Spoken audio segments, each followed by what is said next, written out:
Retaknya hubungan Arya Saloka dan Putri N sejatinya tak pernah benar-benar dinyatakan selesai secara jujur ke publik. Yang terlihat di permukaan hanyalah jarak, sikap dingin, dan keputusan hidup yang seolah berjalan masing-masing. Namun di balik itu, banyak pihak menilai perpisahan ini bukan titik akhir, melainkan luka yang dibiarkan terbuka tanpa penjelasan tuntas. Sejak awal, publik sudah mencium ada sesuatu yang dipaksa selesai. Sorotan tajam mengarah pada perubahan drastis dalam sikap Arya Saloka. Pria yang dulu dikenal tenang dan penuh kontrol itu kini kerap terlihat rapuh, emosional, dan kehilangan kestabilan citra. Bukan tanpa alasan, karena sejak retakan itu muncul, Arya seperti pria yang berjalan dengan beban penyesalan, beban yang tak pernah ia akui, tapi terus terlihat dari caranya bersikap di depan umum. Sementara itu, Putri N justru mengambil langkah yang kontras. Ia menjauh, membangun tembok sunyi, dan memilih menjalani hidupnya tanpa banyak bicara. Sikap ini dinilai banyak pengamat sebagai sinyal kuat, bukan marah, bukan drama, melainkan keputusan sadar untuk tidak kembali ke titik yang sama. Diamnya N justru menjadi bukti bahwa luka lama tak semudah ditambal dengan janji. Disinilah publik mulai bertanya-tanya, jika semuanya sudah selesai, mengapa aura masa lalu itu masih terasa begitu kuat? Mengapa Arya terlihat seperti pria yang belum menutup bab lama, sementara N tampak sudah melangkah jauh? Bab satu ini menjadi pondasi dari kecurigaan besar, bahwa kisah mereka belum benar-benar berakhir, dan justru akan memasuki fase yang lebih panas, lebih emosional, dan lebih sulit diterima akal sehat. Kecurigaan publik semakin menguat ketika sorotan beralih pada bahasa tubuh Arya Saloka yang dinilai tak lagi selaras dengan narasi, semua sudah selesai. Di berbagai kemunculan publik, Arya terlihat sulit menyembunyikan kegelisahan, tatapan kosong yang terlalu lama, senyum yang datang terlambat, hingga gestur kaku yang tak pernah ia tunjukkan sebelumnya. Bagi pengamat bahasa tubuh, ini bukan sekadar kelelahan, melainkan sinyal konflik batin yang belum rampung.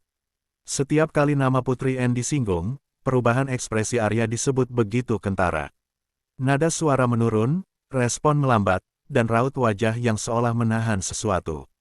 Banyak yang menilai, di titik ini Arya bukan sedang menjaga privasi, melainkan berjuang mengendalikan emosi agar tak bocor ke publik. Namun justru disitulah masalahnya, usaha menutup rapat malah membuka celah tafsir yang lebih liar. Yang membuat situasi kian panas, gestur Arya dinilai tak konsisten dengan sikap move on yang sering digaungkan oleh pihak-pihak tertentu.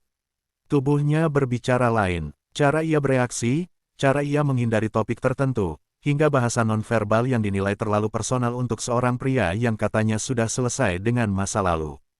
Publik mulai menyimpulkan, ada rasa yang belum ia lepaskan. Sementara itu, kontras dengan sikap Putri N di bab sebelumnya semakin terasa menyengat. Jika N memilih diam dan stabil, Arya justru terlihat goyah dan tak utuh. Disinilah narasi mulai bergeser tajam, ini bukan lagi soal kenangan, melainkan tentang seorang pria yang tubuh dan emosinya belum menerima kenyataan. Dan dari sinilah, benih dugaan usaha, kembali, itu mulai tumbuh, pelan tapi mengarah ke sesuatu yang lebih. Bahasa tubuh Arya Saloka sudah memicu kecurigaan, maka di fase ini publik menilai ia mulai kehilangan kehalusan dalam menyampaikan sinyal. Kode-kode yang muncul tak lagi samar atau bisa diselamatkan dengan alasan kebetulan. Dari pilihan kata, respons emosional, hingga sikap yang terlalu personal, semuanya mengarah pada satu pesan yang sama, Arya belum selesai, dan ia ingin itu terbaca. Beberapa pernyataan yang keluar dinilai terlalu jujur untuk ukuran seorang figur publik yang mengklaim hidupnya sudah berjalan normal.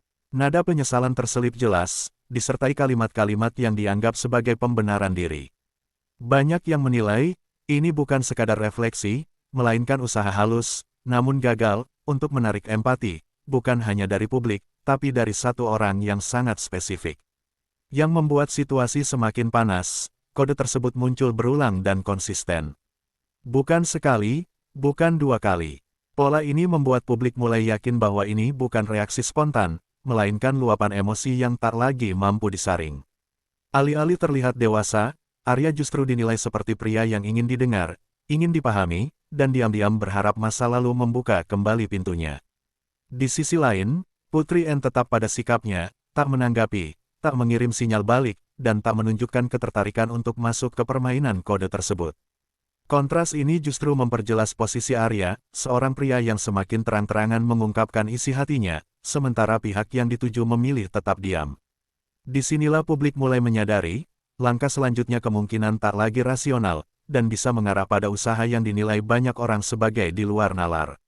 Setelah kode-kode yang tak lagi bisa disangkal, publik mulai melihat langkah Arya Saloka berubah arah, dari sekadar isyarat emosional menjadi usaha nyata yang dinilai banyak pihak sebagai nekat. Bukan lagi permainan kata atau gestur samar, melainkan rangkaian sikap yang memunculkan satu kesan kuat. Arya seperti menolak menerima bahwa Putri N telah benar-benar menutup pintu masa lalu. Beberapa manuver yang muncul ke permukaan langsung memicu reaksi keras. Alih-alih menimbulkan simpati, usaha tersebut justru dinilai berlebihan dan emosional. Banyak yang menyebut langkah Arya tak lagi berdiri di atas logika seorang pria dewasa, melainkan digerakkan oleh rasa kehilangan yang berubah menjadi obsesi halus. Di titik ini, publik mulai bergeser, dari empati menjadi tanda tanya besar. Yang membuat situasi kian panas, usaha tersebut muncul di saat Putri N sama sekali tidak menunjukkan ruang kompromi. Tidak ada respons, tidak ada sinyal terbuka, bahkan tak ada gestur yang bisa ditafsirkan sebagai undangan kembali. Kontras ini membuat langkah Arya tampak timpang, seperti perjuangan satu arah yang semakin keras justru semakin menjauhkan hasil yang diharapkan. Disinilah narasi mulai menusuk tajam, apakah ini masih bisa disebut usaha memperbaiki keadaan, atau justru bentuk penolakan terhadap kenyataan pahit. Bab ini menjadi titik krusial, ketika publik mulai berani menyebut bahwa apa yang dilakukan Arya bukan lagi soal cinta, melainkan pertarungan ego dan penyesalan. Dan dari sini, badai opini publik dipastikan akan semakin membesar di bab berikutnya. Jika usaha Arya Saloka di bab sebelumnya dinilai nekat dan di luar nalar, maka sikap Putri N di fase ini justru menjadi pukulan telak yang tak terbantahkan. N memilih diam total, tanpa klarifikasi, tanpa bantahan, bahkan tanpa ekspresi emosional yang bisa dimaknai sebagai respons. Diamnya bukan kebetulan, melainkan keputusan sadar yang dinilai publik sebagai bentuk penolakan paling elegan sekaligus paling menyakitkan.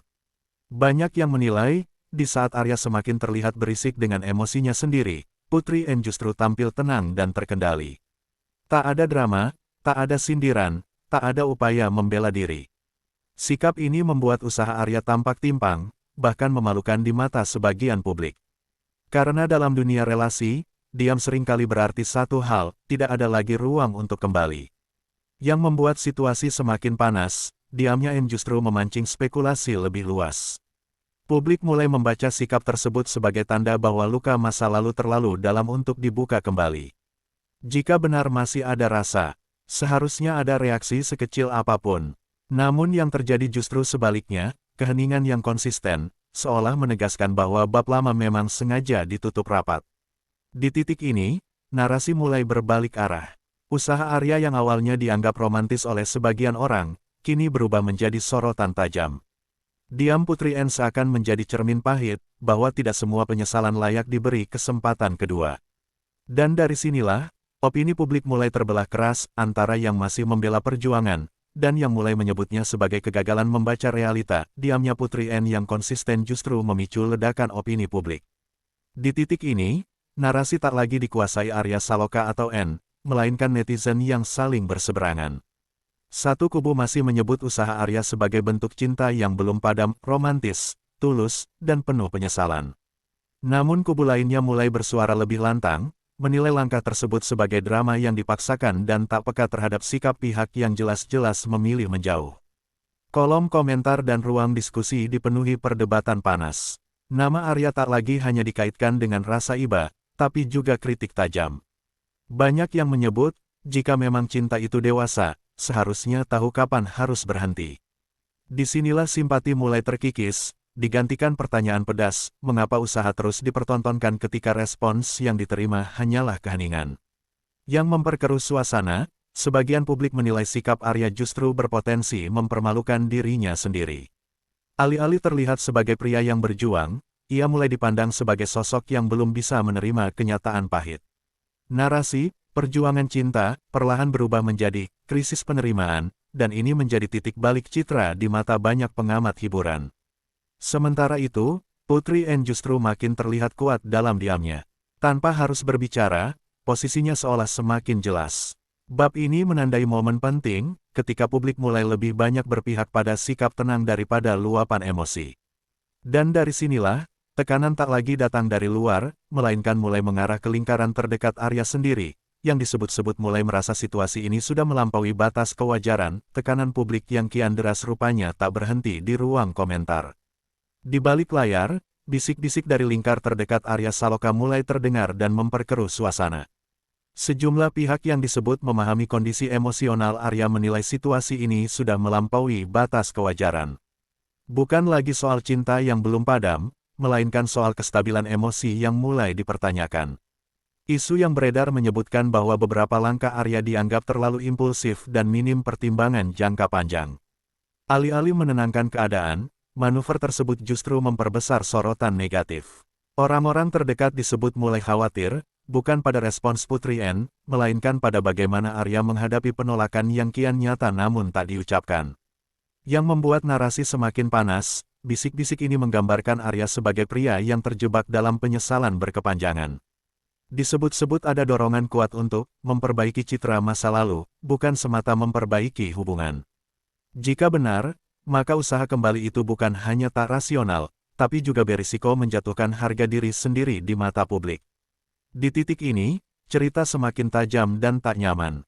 Karena ketika orang-orang terdekat mulai memberi jarak dan publik kian kritis, satu pertanyaan besar mengemuka, apakah Arya masih mengejar cinta, atau justru sedang berperang dengan egonya sendiri.